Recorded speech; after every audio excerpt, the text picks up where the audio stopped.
Bună, sunt Alexandra și astăzi o să-ți prezint iCOS 3. Vom face unboxing la dispozitiv. După cum vezi, cutia are magnet pentru închidere și deschidere ușoară. Hai să vedem ce se găsește în cutie. Avem încărcătorul portabil, stiloul sau holderul și le vom scoate pe fiecare pe rând. În cutie mai avem o periuță de curățare,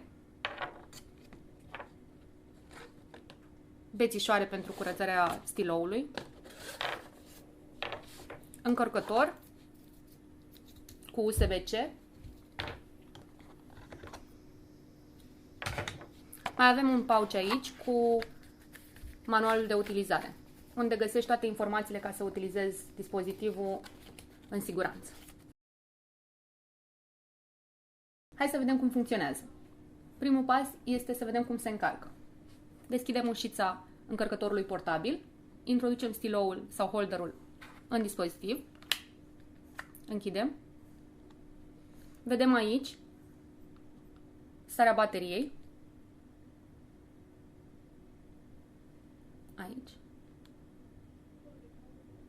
Aici vedem că stiloul este încărcat. Când lumina de aici este constant albă, stiloul este încărcat. Putem să fumăm acum. Dispozitivul e prevăzut cu magnet, astfel încât stiloul nu poate să cadă. Hai să-l și încercăm. iCOS funcționează doar cu hits. Aici avem un hits amber.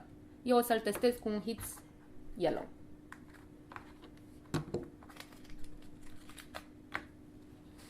Scoatem stiloul din încărcătorul portabil. Introducem hits în stilou până la marcajul de pe hits. Apăsăm câteva secunde până la vibrare.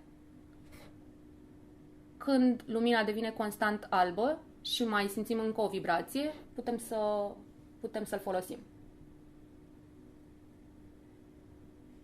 În câteva secunde stiloul o să fie încărcat și putem să fumăm. Stiloul este încărcat, putem să-l folosim.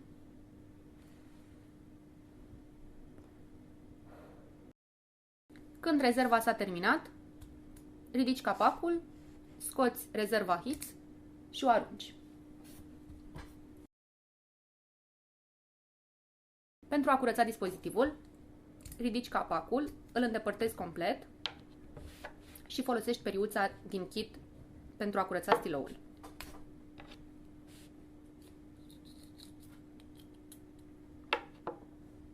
Periodic, e bine să-l curăți și cu bețișoarele pe care le găsești în kit.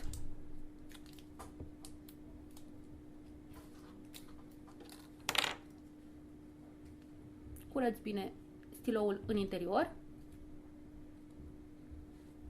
după care pui capacul înapoi. Stiloul îl pui înapoi în încărcătorul portabil, închizi ușița și în câteva secunde e gata pentru următoarea folosire.